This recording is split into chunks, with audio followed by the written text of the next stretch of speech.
A sanção da Lei de Diretrizes Orçamentárias de 2024, o presidente Lula vetou alguns trechos.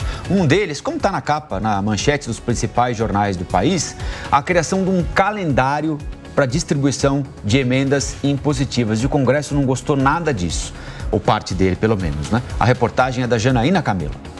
O calendário proposto na LDO e vetado pelo presidente Lula previa que as emendas impositivas, aquelas que o governo é obrigado a pagar, deveriam ser todas empenhadas, ou seja, com o pagamento já garantido pelo governo no primeiro semestre do ano.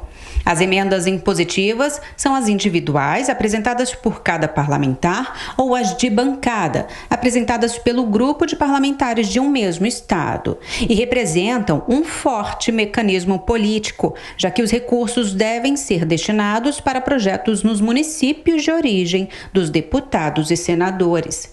Hoje, o governo não tem prazos para liberar as emendas, o que as torna uma moeda de troca por votos a favor do Planalto no Congresso. Ao vetar esse trecho do texto, o Palácio do Planalto disse que o cronograma tiraria as prerrogativas do governo para executar o orçamento. Os parlamentares justificaram que a proposta de cronograma evitaria o chamado toma lá da cá. Além disso, em pleno ano de eleições municipais, eles temem ficar sem recursos até antes do período pré-eleitoral. O veto do presidente Lula ainda deve ser analisado em sessão do Congresso. Os parlamentares reagiram, como o deputado federal Luiz Carlos Mota, do PL, membro da Comissão Mista de Orçamento que analisou a LDO. O calendário aprovado pelo Congresso torna mais transparente e eficaz o processo de execução das emendas parlamentares. Agora, o Congresso deve ouvir o governo e debater e dialogar sobre a derrubada do veto. Decisão para os próximos capítulos. Há sempre muito questionamento sobre o pagamento das emendas, mesmo as impositivas. Então, um calendário tornaria esse tema menos controverso. O deputado federal Danilo Forte, do União, que foi o relator da LDO no Congresso, disse que o veto prejudica o objetivo da lei, que seria de permitir uma maior previsibilidade e transparência na execução do orçamento.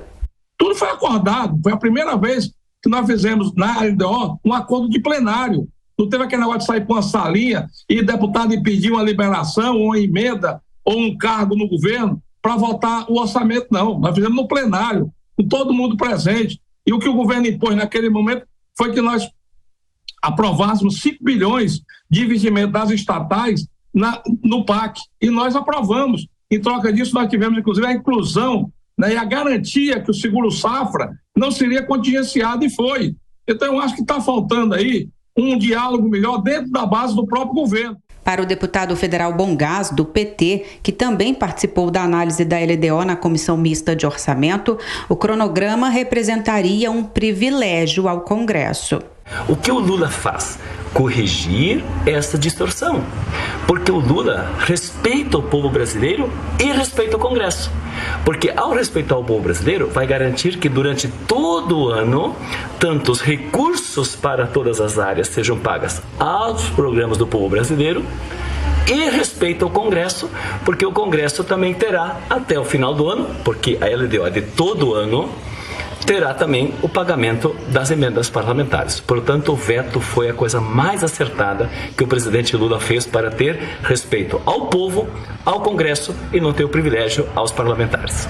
O texto sancionado pelo presidente Lula também prevê o repasse de 4 bilhões e 900 milhões de reais do governo federal para eleições municipais por meio do fundo eleitoral. O valor é o maior até agora e mais que o dobro do total disponibilizado nas últimas eleições locais, que na época foi de 2 bilhões de reais. O mesmo valor havia sido proposto no projeto inicial da LDO enviado pelo Planalto ao Congresso.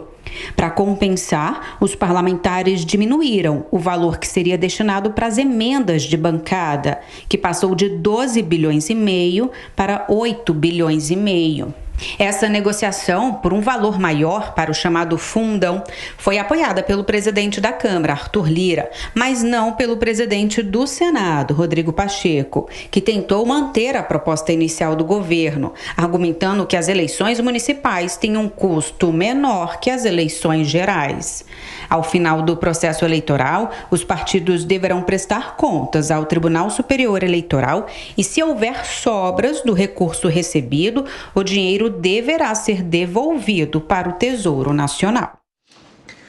Então vamos lá, tem informação, tem opinião também no Jornal da Manhã. Amanda Klein e Cláudio Dantas. Amanda, bom ano novo para você, é a primeira vez que a gente se fala. Queria saber, na sua avaliação, e depois o Cláudio já emenda a dele, data para pagamento de emenda é uma prerrogativa do Executivo sendo invadida pelo Legislativo, a execução do orçamento, ou é uma alternativa que o Legislativo encontrou para não ter de ceder a pressões do Executivo para só receber o pagamento da emenda quando for de interesse do Executivo, e geralmente isso acontece quando tem algum projeto importante para ser votado. Quem tem o melhor argumento aí, Amanda? Bom dia. Bom dia, Rafael. Feliz ano novo para você. Verdade, não tínhamos nos encontrado ainda. Espero que a sua virada tenha sido maravilhosa, descansando. Nós aqui estávamos de plantão, mas tentando representá-lo fielmente. Bom dia, Lívia, também. Bom dia. Ao Dantas, feliz ano novo. Nós também trocamos plantão, ele ficou no Natal e no Ano Novo. E, claro, bom dia à nossa audiência. Opção A. Essa é a resposta curta, Rafael. Opção A. É uma prerrogativa do Executivo, como o próprio nome denuncia. É próprio do Executivo a execução orçamentária. Não cabe ao Parlamento impor um calendário para o Poder Executivo executar o orçamento. O Parlamento aprova o orçamento, é um orçamento muitas vezes participativo, feito a várias mãos, pode corrigir o texto enviado pelo Executivo, fazer suas emendas, aprovar modificações, mas quem estabelece, quem define o cronograma, o prazo de pagamento é o Poder Executivo. Vou até ler, me parece muito apropriada, uma declaração do líder do Congresso, do governo no Congresso, o senador Randolfo Rodrigues, que está hoje no jornal Estado de São Paulo, que ele diz o seguinte: estamos em regime presidencialista, é impróprio o parlamento determinar quando recursos devem ser pagos e haverá de entender que não é adequado.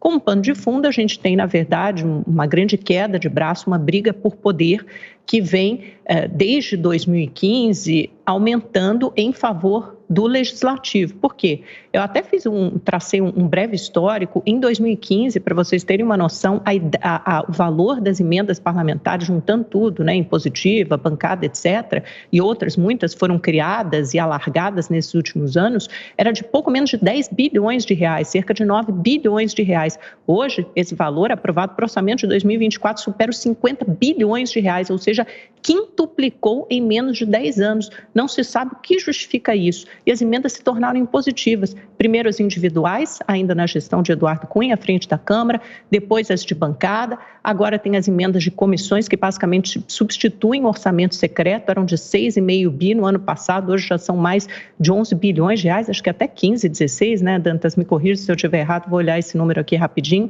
mas também é uma coisa que mais do que dobrou. Então, não se sabe, fora o fundão eleitoral, que é o fundo para custear as eleições, que é de 5 bilhões de reais, o mesmo valor para custear eleições presidenciais, que obviamente impõem gastos muito maiores, porque prevêem viagens, por exemplo, de um presidente da República por todos os estados do país, o que pode justificar um fundo eleitoral de 5 bilhões de reais para eleições de vereadores e de prefeitos que se deslocam dentro de um perímetro muito menor, dentro de uma mesma cidade. Ou seja, é o Legislativo com a sua voracidade, com a sua sanha por dinheiro, por orçamento, por o poder, se alargando cada vez mais. E nada pode justificar isso. As despesas discricionárias, que são aquelas de livre provimento do Executivo, são liberadas para gastos, são contrário das despesas obrigatórias, são de pouco mais, sei lá, de 100, 150 bilhões de reais, e você tem 50 destinados a emendas parlamentares, mais um fundo eleitoral. Quer dizer, não sobra quase nada para o Executivo decidir onde gastar. Pois é, Amanda. Bom, bom dia, feliz ano novo para você, Colombo, Lívia também. É interessante, né, Amanda, porque você faz toda essa digressão e termina falando do fundo eleitoral. O fundo eleitoral não foi vetado pelo Lula, olha só que coisa. E o Bongás falando que a decisão do veto do cronograma foi para atender o povo. Eu fico me perguntando se o povo vai receber parte desses 5 bilhões de reais que vão abastecer campanhas eleitorais. Quer dizer, nós vamos pagar para eleger, muitas vezes aqueles políticos vão nos roubar, né? Esta é a verdade. Em relação à questão do cronograma, eu havia destacado aqui, quando a ideia surgiu, que isso era muito, muito interessante para melhorar o ecossistema político do Brasil, porque se convencionou o toma lá da cá. Quer dizer, o governo, de posse do orçamento, fica usando o orçamento para barganhar com o Congresso quando ele tem interesse em determinada matéria. Alguns chamam isso de compra de voto, inclusive. Quer dizer, na hora que tem uma matéria para ser votada no Congresso, o presidente chama os deputados e sai distribuindo as remendas que são impositivas. Mas eu não vou ficar de achismo, não. Eu vou ficar aqui ao abrigo da Lei de Responsabilidade Fiscal, que no seu artigo 8 diz o seguinte: até 30 dias após a publicação dos orçamentos, nos termos em que dispuser a Lei de Diretrizes Orçamentárias e observado o disposto na linha C do inciso 1 do artigo 4, o Poder Executivo estabelecerá a programação financeira e o cronograma de execução mensal do desembolso. Sabe o que acontece, Amanda? O governo não cumpre a Lei de Responsabilidade Fiscal, porque se cumprisse, já teria de pagar essas emendas de acordo com um cronograma estabelecido. A previsão é legal, a previsão está na Lei de Responsabilidade Fiscal. A única coisa que o Congresso fez desta vez foi antecipar esse pagamento, em vez de ser o ano todo, para que ele acontecesse nesses primeiros 6 meses, porque é um ano eleitoral. Então, naturalmente, eles querem que o empenho, e não se trata aqui de execução orçamentária, mas de empenho dessas emendas, acontecesse no primeiro semestre. Só que a Lei de Responsabilidade Fiscal estabelece que esse cronograma seja estabelecido, já seja programado, seja colocado já desde o primeiro mês, né, do exercício fiscal, o que não acontece, o que o governo nunca faz. Então, o Congresso, mais uma vez, precisa cobrar do Executivo o compromisso legal de pagar aquilo que precisa pagar.